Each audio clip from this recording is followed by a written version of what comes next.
Good morning, good afternoon, and good evening. I hope you're well. My name's Alex, and this is Slumbertime Podcast. Today, I'd like to get back to the roots of this podcast, so I wanted to look at some classical literature. I was asked at one point to give a bit of a lecture on theater, and there is a chance I'll do one that's more educational in the future, maybe about classical Greek literature. But for now, I would like to take a look at some of the best scenes and monologues that have ever been written, and who better to turn to than Shakespeare? Everybody is familiar with him to some extent.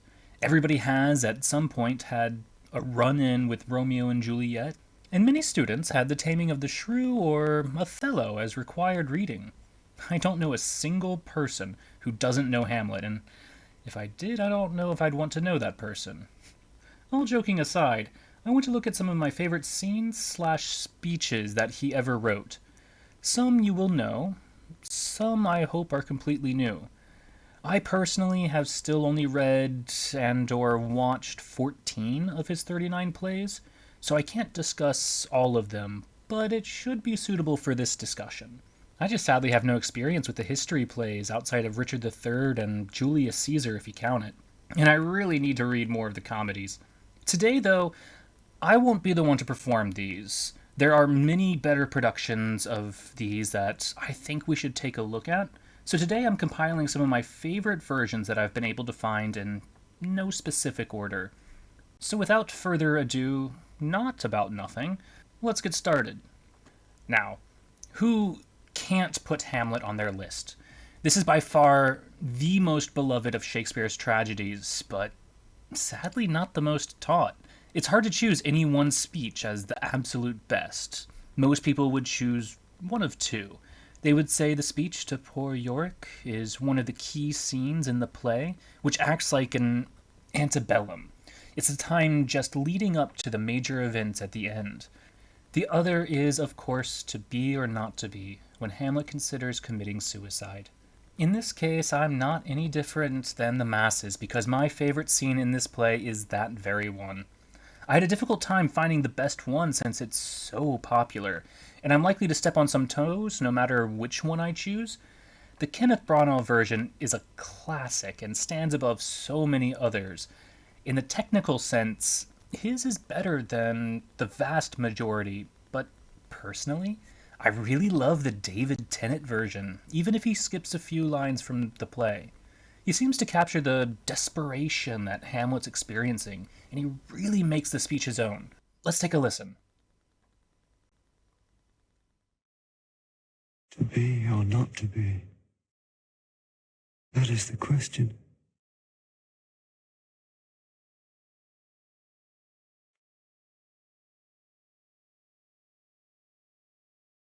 Whether it is nobler in the mind to suffer the slings and arrows of outrageous fortune, or to take arms against a sea of troubles and by opposing end them?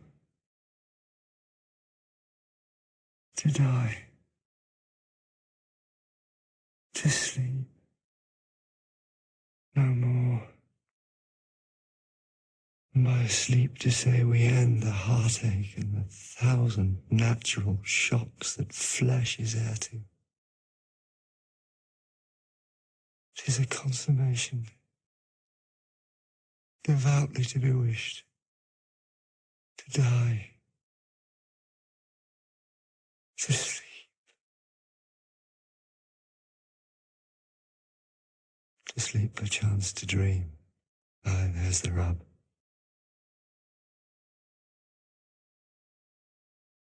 For in that sleep of death what dreams may come, when we have shuffled off this mortal coil, must give us pause. There's the respect that makes calamity of so long life.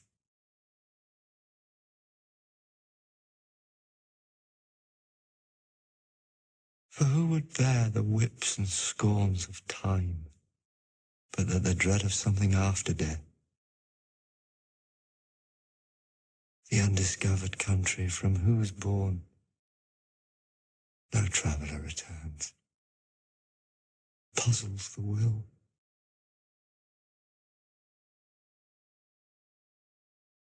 It makes us rather bear those ills we have, and fly to others that we know not of. Thus, conscience does make cowards of us all. And thus, the native hue of resolution is sicklied o'er with the pale cast of thought. And enterprises of great pith and moment, with this regard their currents turn awry, and lose the name of action. Soft, you know. Fair Ophelia. That one can really just get you down. There's just so much heart in that performance that I absolutely love it. To help liven the mood, I think we'll turn to my favorite comedy of Shakespeare's, Twelfth Night.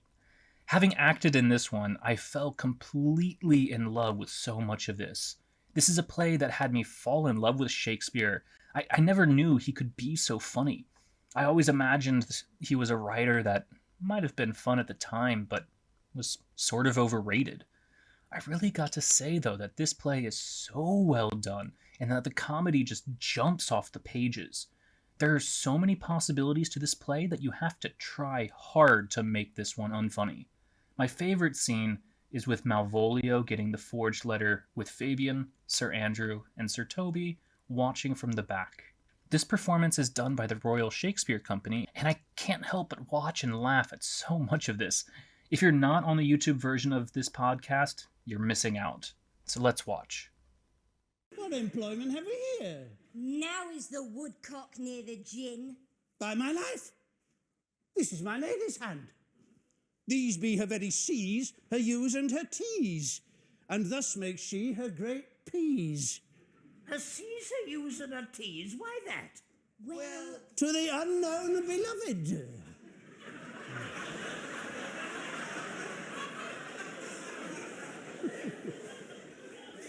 To the unknown beloved. This and my good wishes, her very phrases, by your leave, wax, and the impressure, her Lucrece, with which she uses to seal. 'Tis my lady, to whom should this be? this wings him liver and all. God knows I love. But who? Lips do not move.